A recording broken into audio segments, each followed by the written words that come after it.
আসসালামু আলাইকুম প্রিয় বন্ধুরা, আপনারা সবাই কেমন আছেন? গত ভিডিওতে টেন্সের সংজ্ঞা খুব সহজভাবে আপনাদেরকে বুঝিয়ে দিয়েছি। এবার আপনাদেরকে টেন্সের প্রকারভেদ খুব সহজেই শিখিয়ে দিব, যেভাবে আমি শিখেছি। আমরা মূলত জানি টেন্স প্রধানত তিন প্রকার। একটা হচ্ছে present tense, past tense, future tense.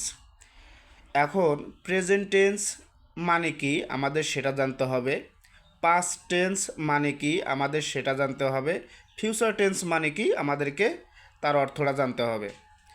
তাহলে আমরা কি জানলাম যে টেন্স প্রধানত তিন প্রকার: present tense, past tense, future tense. Present tense মানে বর্তমানকাল, পাস্ট টেন্স মানে অতীতকাল, ফিউচার টেন্স মানে ভবিষ্যৎকাল। এখন যদি কেউ প্রশ্ন করে যে প্রেজেন্ট টেন্স কাকে বলে, তাহলে আমাদেরকে চিন্তা করতে হবে যে প্রেজেন্ট টেন্স মানে আমরা পড়েছি বর্তমানকাল। তাহলে প্রেজেন্ট টেন্সের সংজ্ঞাটা আমরা খুব সহজে দিয়ে দিতে পারবো।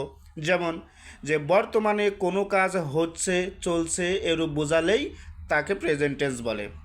পাস্ট টেন্স কাকে বলে? আমরা শিখেছি পাস্ট টেন্স মানে হচ্ছে অতীতকাল।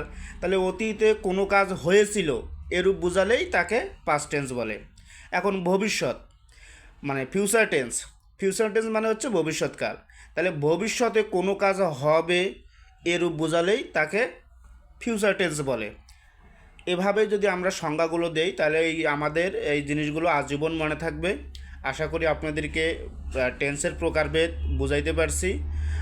পরের ভিডিওতে আপনাদেরকে এর পরের ধাপগুলো বুঝিয়ে দিব।